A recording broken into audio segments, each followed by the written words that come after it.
ilmiah dan pelaporannya kita meneliti, tadi harus dilaporkan, harus dikomunikasikan.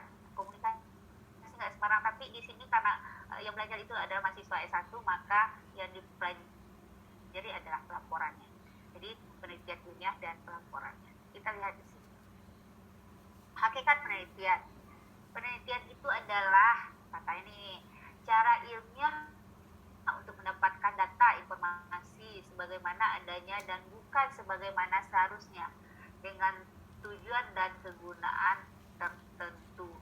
Jadi itu sebabnya kalau ditanya apa latar belakang masalahnya, apa, bahkan sering kalian tuh ditanya apa, nah kalau begini mana datanya itu. Jadi harus menyelesaikan suatu permasalahan.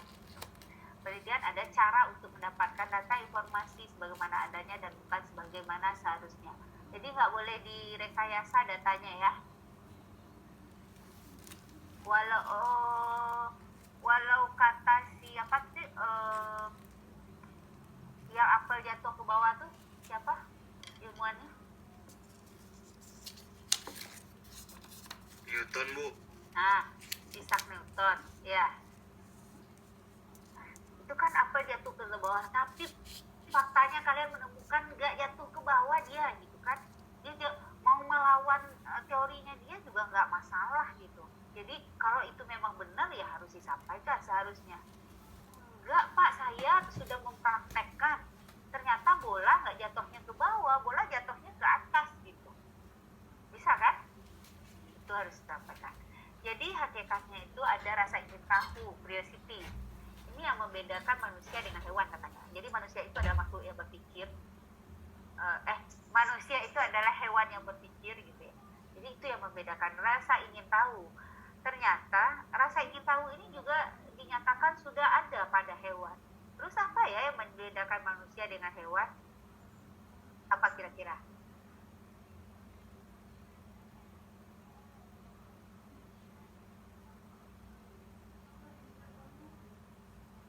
Adat dan budaya ya. Ada adat, ada budaya, ada adat istiadat. Itulah mungkin yang membedakan. Rasa ingin tahu ini harus dipenuhi. Kalau sudah nggak ada rasa ingin tahu ini yang agak sulit. Ini seorang mahasiswa, orang yang nggak berminat kuliah, mungkin ininya nggak seperti kalian barangkali ya. Kan ada kakak saya tuh sering bertanya, kan dia sekarang di sini, setiap datang ke sini saya pagi udah ngadep aja ke laptop gitu ya, dia mau ngajak ngobrol nggak bisa. Terus akhirnya dia bertanya, kenapa sih kamu nggak berhenti udah muncul uban masih juga mengerjakan hal yang seperti ini. Sementara dia, kalau saya mungkin di posisi kamu, mungkin saya udah ini kali ya, udah gila kali ya dia. Jadi tingkat rasa ingin tahunya mungkin jadi kalian yang masuk kuliah itu tingkat rasa ingin tahunya mungkin berbeda ya dengan yang nggak mau kuliah. Bukan yang mau kuliah tapi nggak kesampaian, itu berbeda. Yang nggak mau, saya nggak mau kuliah lagi ya, saya nggak mau sekolah lagi, mungkin rasa ingin tahunya terhadap keilmuan itu sudah tidak seperti kalian.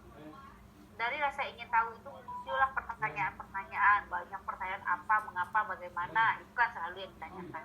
Kemudian akan muncul pengetahuan atau kebenaran dari kan coba untuk menjawab. Untuk kebenaran ini harus ilmiah dan bukan non ilmiah gitu.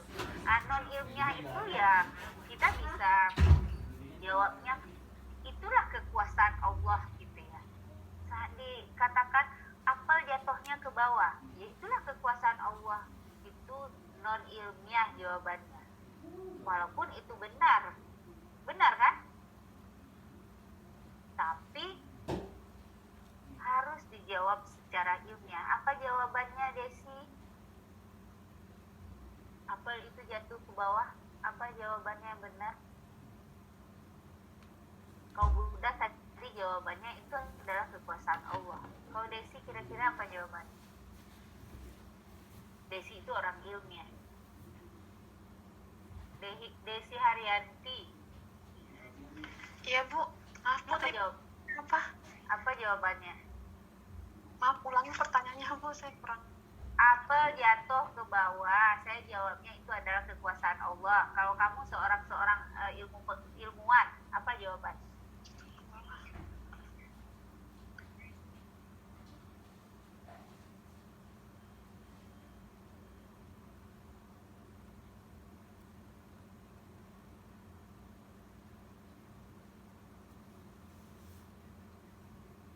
Apa deh?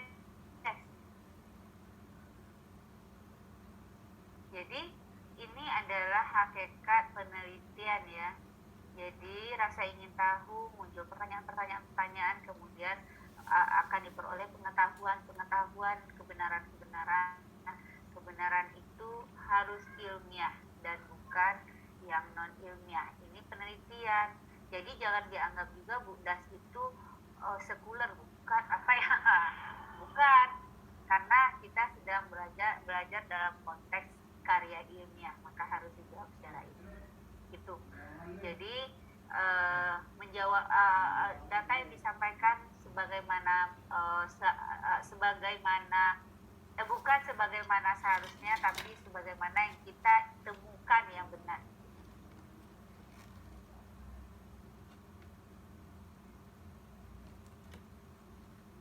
Oke, lanjut.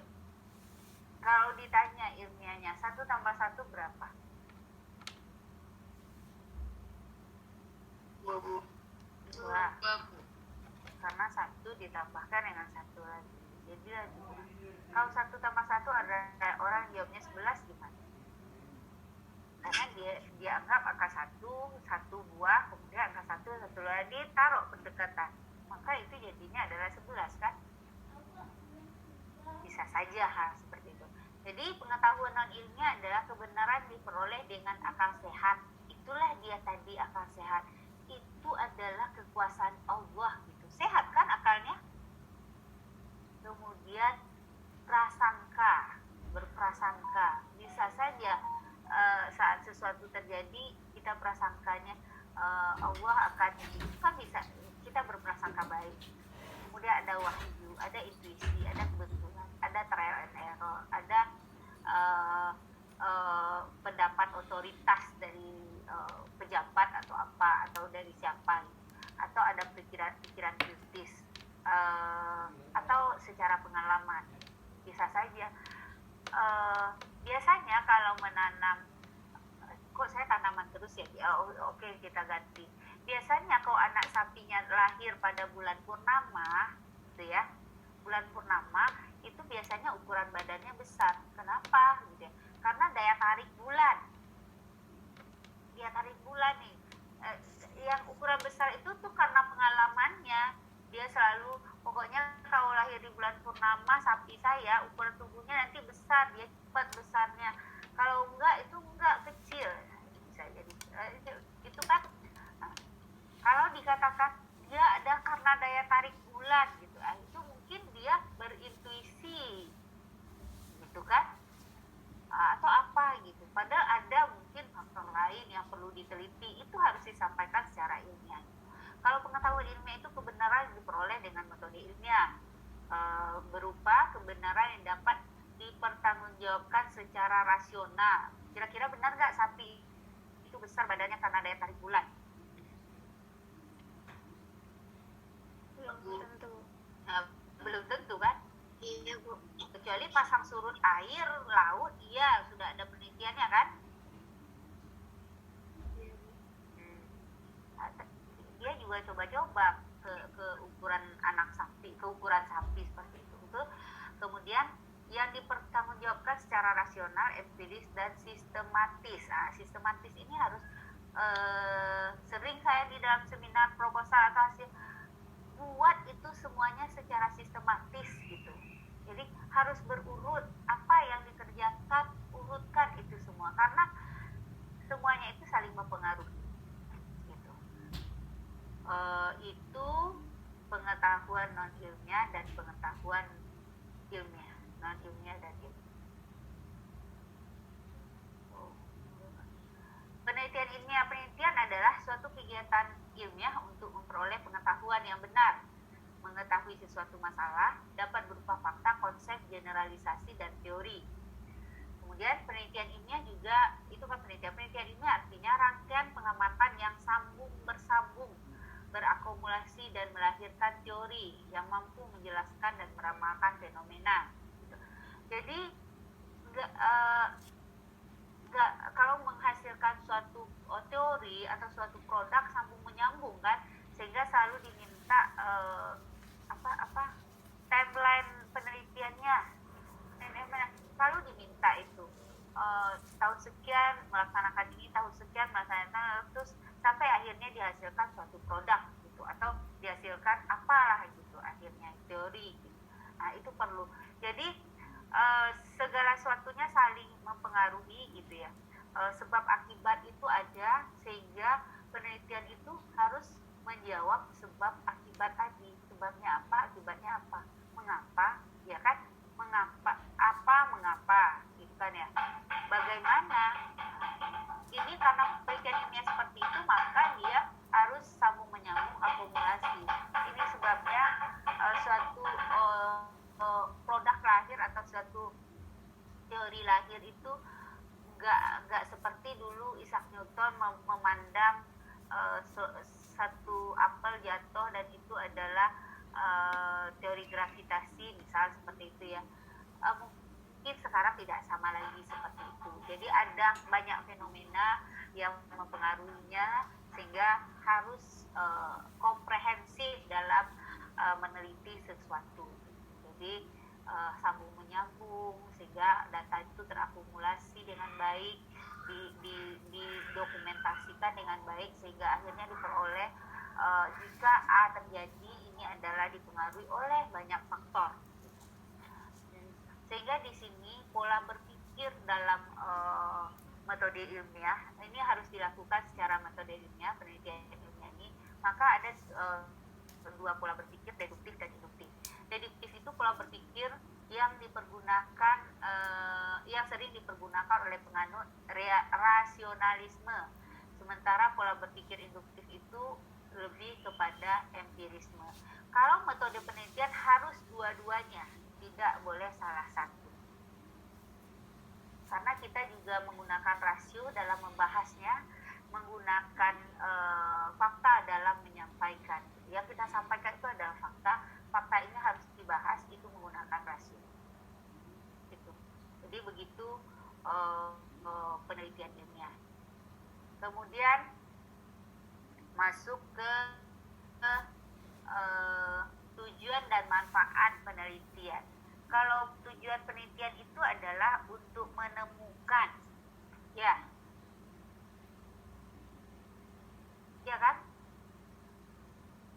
Harus, ini kan sebelumnya belum pernah ditemukan datanya, jadi untuk menemukan. Jadi untuk menemukan. Kemudian kedua, untuk membuktikan. Oh berarti data itu sudah ada, tapi masih dalam keraguan-raguan, harus dibuktikan benar atau tidaknya. Kemudian pengembangan. Oh itu data itu sudah ada, program itu sudah ada, kemudian harus dikembangkan gitu. Pengetahuan itu harus menjadi lebih luas. Itu tujuannya adalah 3 itu, riset itu. Kemudian ada manfaatnya. Manfaat yang pertama itu adalah mengantisipasi masalah, mengupayakan agar masalah tidak terjadi. Oke, contoh, kita ambil contoh. Kenapa sih harus menganalisis keanekaragaman jenis semut di mana gitu? Mungkin atau keanekaragaman jenis harimau Sumatera, misal bisa jadi ya. Ini harus diteliti gitu. Kenapa? Karena sekarang pengembangan pohon atau apalah pembakaran hutan, agar ini tidak terjadi krisis di si harimau ini, maka mulai sekarang tuh harus diteliti. Ada berapa jenis sih, jangan sampai musnah gitu. Nah itu kan, itu dia mengantisipasi masalah. Kemudian meminimalkan atau menghilangkan masalah, itu memecahkan masalah. Berarti ini masalahnya sudah terjadi, harus dipecahkan, harus diatasi. Memahami masalah, ini berarti menjelaskan suatu masalah atau informasi yang tidak diketahui, ini masalah terjadi. Terus kita harus jelaskan, ini loh penyebabnya, ini gitu. Nah, dengan diketahui penyebab-penyebabnya dari hasil penelitian kita, maka ini bisa kita informasikan, oh jangan dilakukan ini agar tidak terjadi ini. Itulah manfaat penelitiannya. Itu terasa saat kalian membuat proposal. Yang mana dari proposal kalian itu mengantisipasi masalahkah, memecahkan masalahkah, memahami masalahkah? Kalau tujuan penelitiannya menemukankah sesuatu yang baru, membuktikankah, atau mengembangkankah? Itu penelitiannya. Ada yang ditanyakan?